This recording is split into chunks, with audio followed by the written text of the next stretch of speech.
栃木県足利市にありますヴィンテージレコーズと申します。私の名前は荻野照夫と申します。オールジャンル取り扱ってるんですけれども、クラシックとかジャズとか、いわゆる年配者向けのものはいろいろ取り揃えてあります。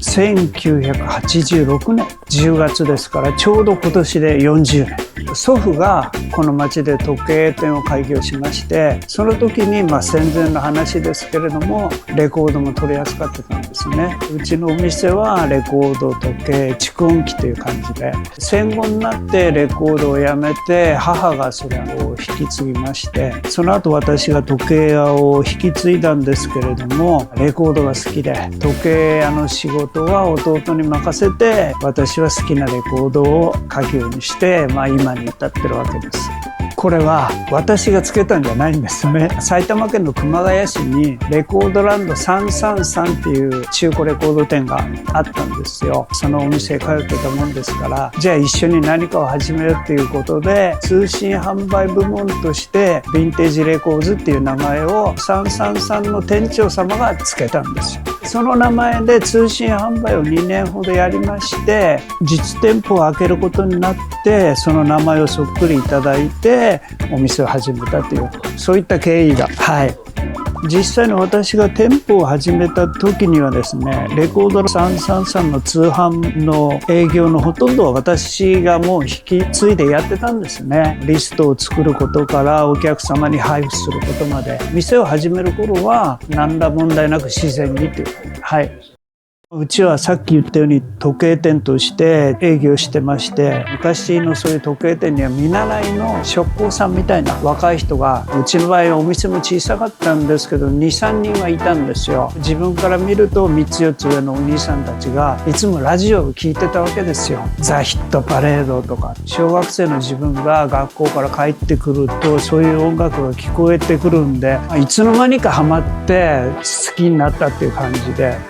やっぱりね、一番衝撃だったのはプレスリーですね。エルヴィス・プレスリー。自分が感銘を受けた時代っていうのは確かにロカビリー全盛の時ではなくて、もうちょっと60年代に入った時代だったんですけど、でも小学生の自分にはあの不良加減っていうのは結構衝撃でしたよね。その悪さがどうも引っかかるんですよ。自分がそういうのに感銘を受けてから多分1年経つか経たないかのうちにビートルズの登場ですよ。やっぱり大きかったですね。ラジオのそのディスクジョッキーのこの煽りもすごかったんですよ。これがイギリスすごい、アメリカですごいっていうことで、正統派中の正統派ですよね。エルヴィスからビートルズに始まって、ビートルズからクリーム、レッド・ツェッペリンって移っていく過程が中学高校って感じだったんですよね。我々の時代はこれがアメリカ、これがイギリスっていう区別は多分今の人たちが考えるほどはなかったんですよ。そう洋楽で一括り、ジャケットの裏にビーチボーイズはアメリカなんだみたいな、ヤドバーズはイギリスなんだみたいな感じで。やっぱりね、ラジオのヒットパレードですよ。とあとミュージックライフっていう雑誌がありまして、そこから得られる情報と、あとクラスでみんなが盛り上がるその話ですね。今日は俺はあれを聞いたとか、今日は私はあれ聞いたとかって自分の記憶としてはほとんど邦楽洋楽を聞いて、ヒットパレードの話を聞いてた印象が残ってるんですね。思い出すのに、あいつはビーチボーイズが好きだったなとか、あいつはキンクスが好きだったなっていうのは結構覚えてるんで、正確に覚えてるんですけど、1977年の1月1日に FEN 放送で、その時が1977年だったんで、77年のヒット曲を1時間放送して、翌時間に75年、74年ってずっと遡ってって、それをずっと聞いてたんですよ。1950何年まで。そのポップスの流れを聞いた時に、古い音楽って素晴らしいなと思って、そこから古いレコードを探したり集めたりしだしたんですね。その時点で1977年なんで、自分がレコードを始める1986年まではまだ10年あるんで、その10年間の間に古い音楽をたくさん聴いたり集めたりした。一番通ったのは新宿に戸川っていうお店があったのと、戸川の後ろにエトセトラっていうのができたんですね。でそこもよく行きましたし、あとやっぱり新宿レコードですかね。あとは足伸ばせばすき家橋にハンターがあって、ソニービルの地下もあったし、よく行きましたね。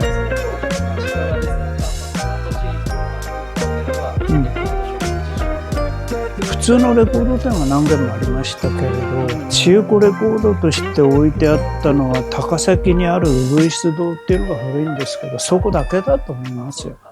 とかの違いとかっていうのもご自身で学ばれていった。イギリスの初版がいいとか悪いとかって1990年代になってからそういう話が、クラシックのマニアに関してだけは多分もう70年代から古いデッカ版がいいとかグラマフォンがいいとかって話はあったと思うんですけど、象徴的なビートルズの話だけしてみても、自分が通販を通していろんなお客さんと話をしたりやり取りをしたりする中で原版の話が出てきたっていうのはほとんどないんですよ。記憶にあるのは新潟のお客さんがレコードを委託で出したいっていう話をした時に、古いレコードって初版って価値あるんだと思って質問されたんですよ。客に電話かかってきて、リストに載ってる何番のレコードなんだけどマトリックス番号って何番ですか。マトリックスなんて言葉聞いたこともなかった。レコードの一番最後のところに数字があるから読んでみてくれって言われて、なんとかなんとかだなんとかって読んで、だからそういう風にしてだんだん覚えていったんです。90年になるかならないか頃の話。レコードを始めた時に日本の音楽に対する比重っていうのと、あとお客さんの要望とかっていうのがあまりに大きいんでちょっと驚いたんですね。音楽が好きっていう人は大体みんな洋楽が好きなんだと思ってきたんですよ、自分なりに。歌謡曲とかに熱心に肩入れしてレコードを集めてる人がたくさんいるってことに驚いて、改めていろんな日本の音楽を聴くようになったんですよね。それでアイドルの曲なんかもたくさん聴くようになって、この曲はあの曲のあれに似てるとかレコード屋を始める前に好きだった歌手は南沙織さんだけなんですよ。もうずっとレコード買い続けたアイドルだったんで。あとはやっぱだろうな、80年代のものがいいですよね。加藤君、スター歌ったあれは誰だっけ、海地恵美。スターを聴いた時に80年代の明るさみたいなのを感じて。その一方で先ほどスミスも好きだった。はいはいはい。スミスは問屋から仕入れていろいろなレコードを聴く中で自分の感覚として、これかっこいいなと思って。今まで聴いてたハードロックとかそれ以前のビートルズなんかとはまた全然違うこの洋楽の雰囲気だったんで、とにかく良かったですよね。スミスはもうその時点でちょうど解散の時で最後のアルバムが出たりライブが出たりしてた時だったんで、結構盛り上がってたもん。だからその後のネオロカも最近もやってるニーエイジファンクラブであるとかオアシスとかのみんなストーンローゼズとかきりなくねたくさん聴きましたよ。ファンクラブとかみんな UK じゃないね、はいはい。アメリカもオルタナティブロックがかなり盛り上がってると思うんですけど、こっち側もありました。今考えて言われてみると全然ハマってなかったみたいね。やっぱりイギリスなんですね。グランジはあんまり心に響かなかったかな。アメリカに買い付けなんかもね、以前は20年ぐらい前はよく行ってたんですけれど、カリフォルニアですよほとんど。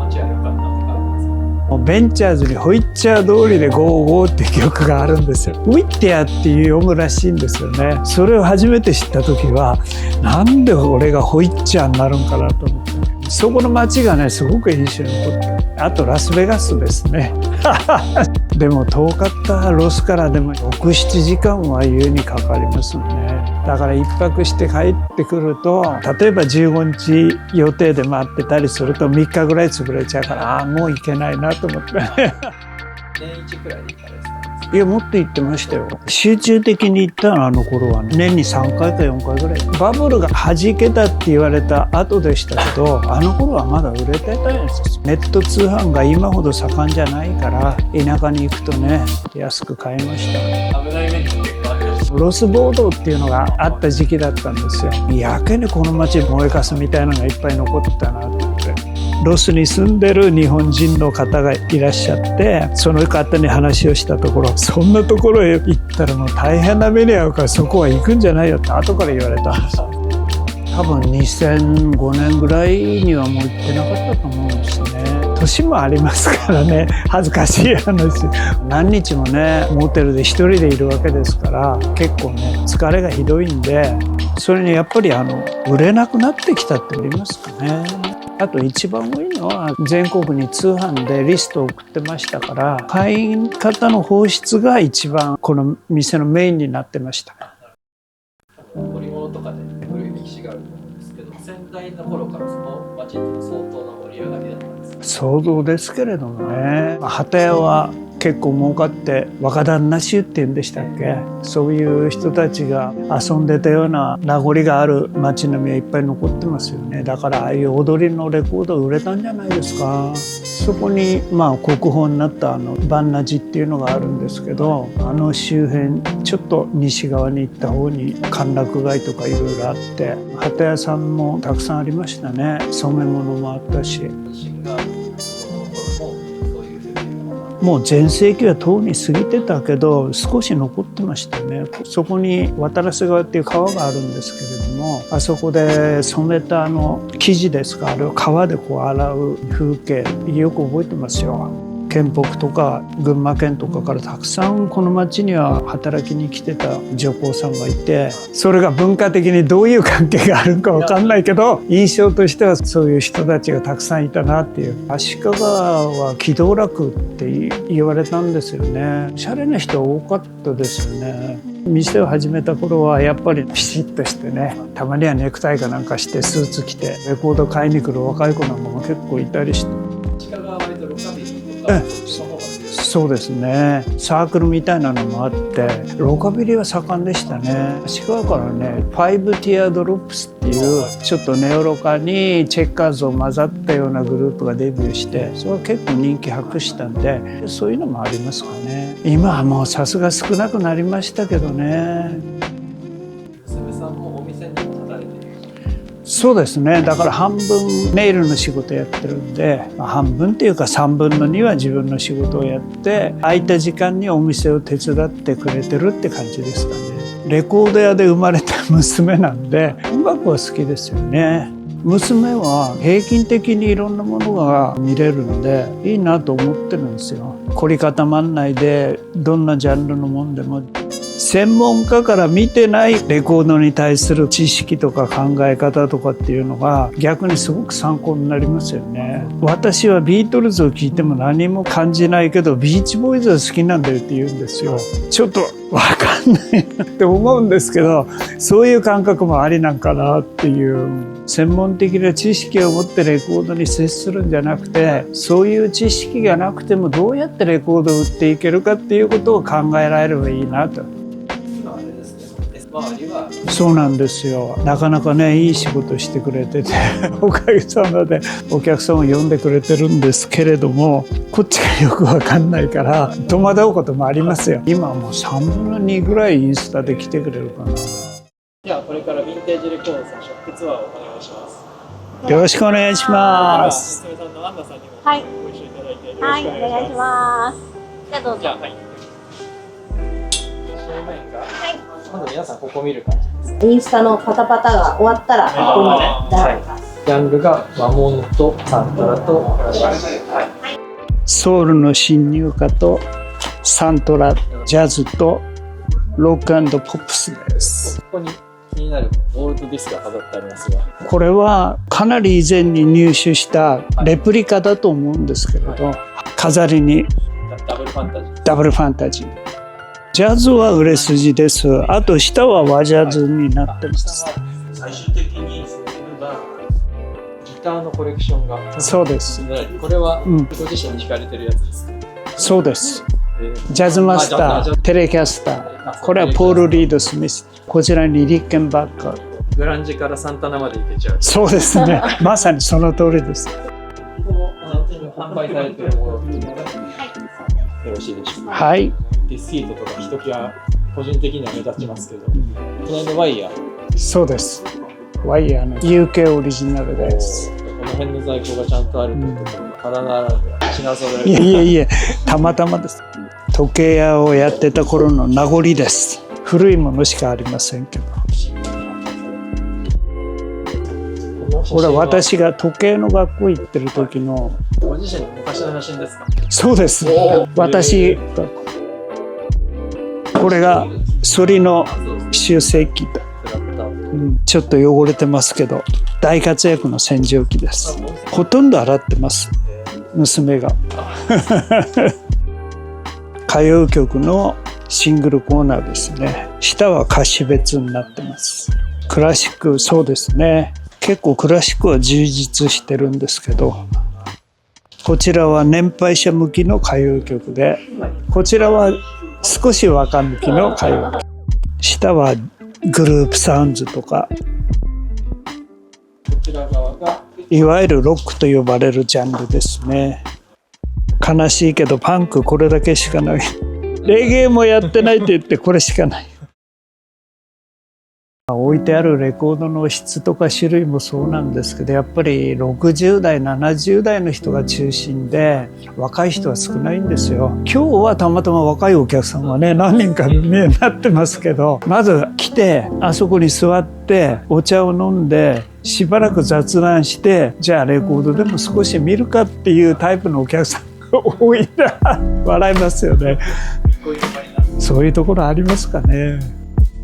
皆さんおっしゃると思うんですけど、これ俺探してたんだっていうのをお客さんが見つけて喜んでる笑顔を見るのが一番のやりがいですかね。品揃えを増やしてたくさんのお客さんに喜んでもらえるように努力していきたいと思います。